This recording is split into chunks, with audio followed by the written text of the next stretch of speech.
సహోదరి సహోదరులారా, ప్రభువైన యేసుక్రీస్తు నామములో హృదయపూర్వక వందనాలండి.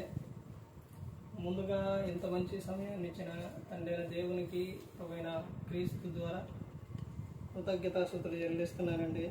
అందరూ బాగున్నారండి. వాక్యం చదువుకొని ప్రార్థన చేసుకున్న తర్వాత పాటలోనికి వెళదాము. మార్గర్ రాసిన సువార్త 10వ అధ్యాయం, మార్గర్ రాసిన సువార్త 10వ అధ్యాయం 6వ వచనం. సృష్టి ఆది నుండి దేవుడు వారిని పురుషునిగాను స్త్రీనిగాను కలుగు చేసి ప్రార్థన చేసుకుని. పరలోకమందున్న మా తండ్రి, పరిశుద్ధ ప్రేమ గల తండ్రి, గొప్ప తండ్రి, యెహోవా తండ్రి, ఈ ప్రియ కుమారుడు యేసుక్రీస్తు ప్రభువారి ద్వారా కృతజ్ఞతాస్తుతులు చెల్లిస్తున్నాము నాయన. ఈ రాత్రి వేళ తండ్రి మా అందరితో మాట్లాడమని మా ప్రభువైన యేసుక్రీస్తు నామమున వేడుకుంటున్నాం తండ్రి. ఆమేన్. ప్రభువైన యేసుక్రీస్తు నామములో హృదయపూర్వక వందనాలండి. దేవుని కుమారుడు యేసుక్రీస్తు ప్రభువారు ఈ లోకానికి వచ్చిన తర్వాత పరలోక రాజ్యం సమీపిస్తుంది కనుక మారు మనసు పొందమని ప్రకటింప మొదలుపెట్టారు. అంశం పాఠం పేరు కుటుంబ బాధ్యత. కుటుంబ బాధ్యతలో సరిగ్గా లేకపోతే ఏం జరుగుతుంది? కుటుంబ బాధ్యత ఇలా రాసుకోండి. కుటుంబ బాధ్యత. కుటుంబం అనేది చాలా విలువైనది, చాలా ప్రాముఖ్యమైనది. అందులోని మనకు బైబిల్ గ్రంథంలో చాలా విషయాలు కనబడుతూ ఉంటాయి.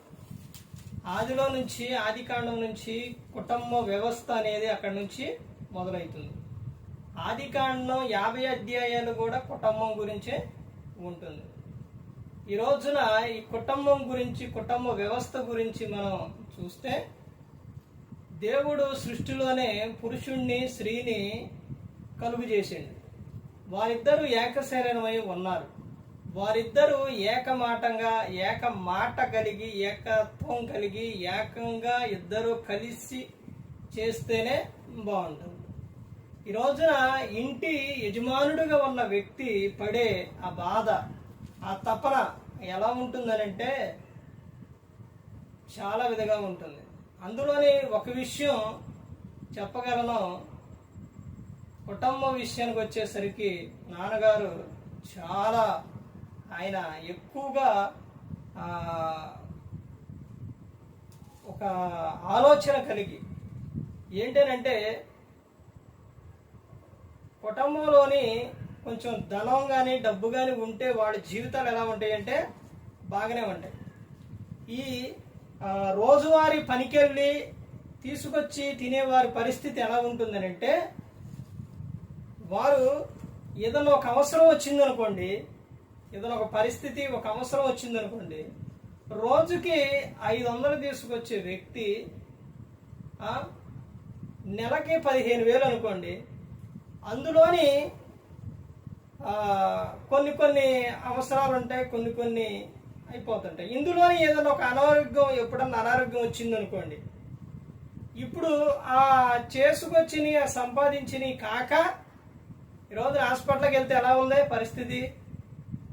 వేలు కాదు, వందలు కాదు, వేలల్లో వెళ్ళిపోయింది, లక్షలలో వెళ్ళిపోతుంది. ఏదైనా ఒక చిన్న ట్రీట్మెంట్ చేయాలన్నా, లేకపోతే ఏదైనా కానీ వేలలో లక్షలకు వెళ్ళిపోతుంది.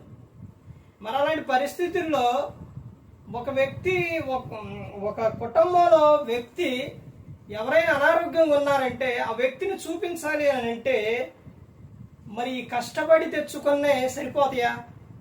మరి ఏం చేయాలి? నేను కష్టపడే చూపిస్తాను, నేను కష్టపడి తెచ్చినాక నువ్వు అలాగంటే రోగం ఆగిద్దా? మనిషి ఉంటాడా? ఏం చేస్తారు? అప్పు చేసి చూపిస్తారు. మరలా ఇప్పుడు ఆ అప్పు తీరవాలి. ఎలా తీరవాలి? కష్టపడి పని చేయాలి. ఇప్పుడు ఆ అప్పు తీర్చే సమయానికి ఇటు ఇంట్లో ఏముండదు, తినటానికి ఉండవు. నేను పిల్లలకి ఏమైనా తీసుకోవాలన్నా, లేకపోతే పెద్దలకి ఏమైనా తీసుకోవాలన్నా ఉండవు. ఇప్పుడు ఆ కష్టపడి తెచ్చుకున్న దాంట్లోని ఆ దాసి అప్పు కట్టకోకుండా ఉండి ఇటు ఉపయోగిస్తే అటు ఉండవు, అటు కడితే ఇటు ఉండవు. మరి పరిస్థితి చూడండి. అయిపోయింది పాఠం పేరు, అయిపోయింది. అర్థమై ఉండాలి మీకు. ఇప్పుడు కుటుంబ బాధ్యత. అర్థమైందా? ఏమర్థమైందండి? సగటు మనిషి పేదవాడు పడే బాధ. ఆ బాధ ఎలా ఉంటుంది? ఎలా ఉంటుందనంటే మా నాన్నగారు ఆలోచించి టెన్షన్ పడి, పేదవాడి పరిస్థితి అంతే. మీరు అనుకుంటున్నారు చాలా మంది పరిస్థితి అంతే. కొద్ది డబ్బు ఉన్నోళ్ళు ఏం చేస్తారండి? వాళ్ళకి ఏదొచ్చినా కానీ చక్కగా చూపించుకోగలుగుతారు. ఇంట్లో కానీ అన్నీ వెళ్ళిపోతాయి. ఇప్పుడు పనికెళ్ళి వారి ఇంట్లోనే ఎందుకు గొడవలు అవుతున్నాయి అని అంటే, తెచ్చుకున్నాయేమో సరిపోవు. సరిపోవు, మరొకటి అడ్డు కట్టాలి. అర్థమైందండి?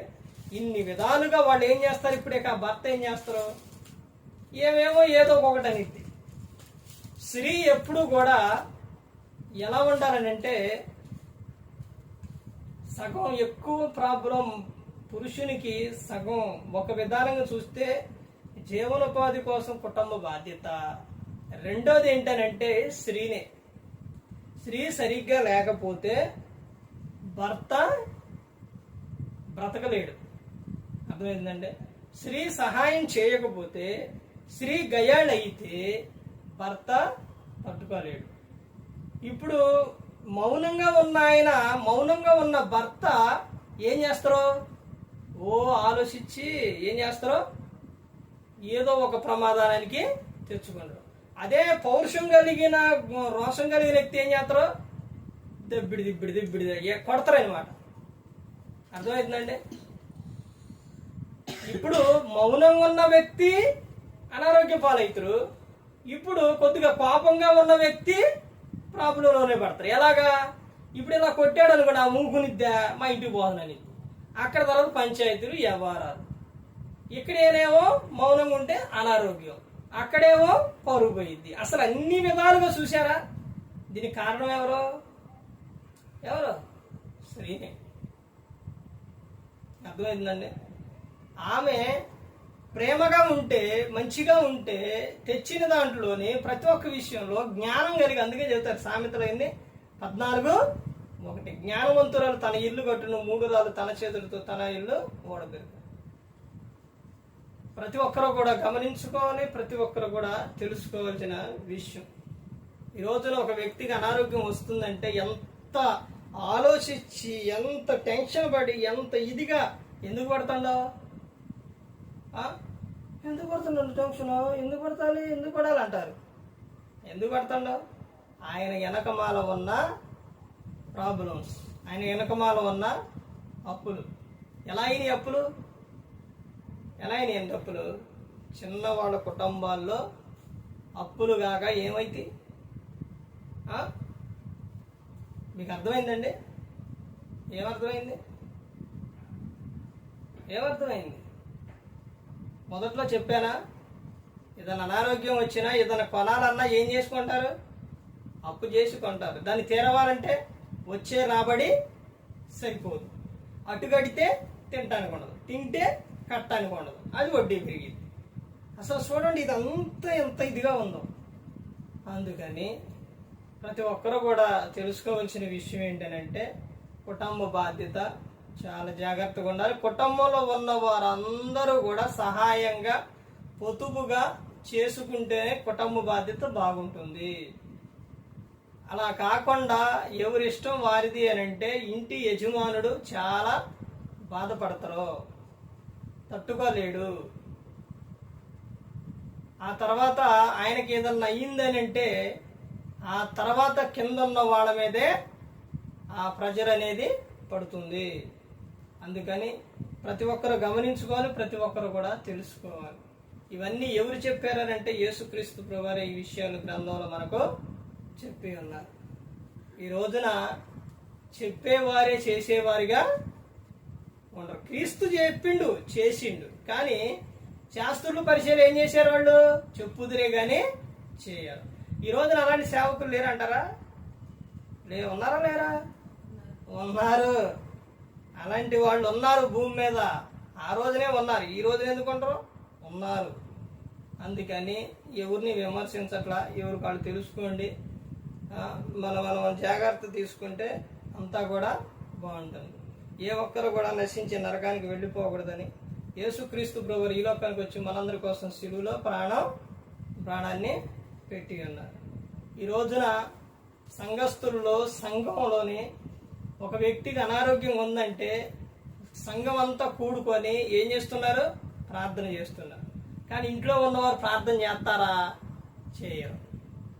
మోకాళ్ళు వేసి దేవుణ్ణి అడుగుతారా? అడగరు. ఎంతవరకు ఎవరు అడుగుతారు? బయట ఉన్న విశ్వాసులు. వాళ్ళే సంఘంలో ఉన్నవారి కోసం ప్రార్థన చేస్తారు, కానీ ఇంటిలో ఉన్నవారు ఇంటి వారి కోసం ఏం చేయరు? ఎక్కువగా మోకాళ్ళు వేసి బలం ప్రార్థన చేసేవారు చాలా తక్కువ. అందుకని ప్రార్థనే చాలా విలువైనది, చాలా ప్రాముఖ్యమైనది. మనం దేవుణ్ణి అడిగేవారిగా ప్రతి ఒక్కరు కూడా ఉండాలి. ఆయనే మనకు ఆధారం, అండ.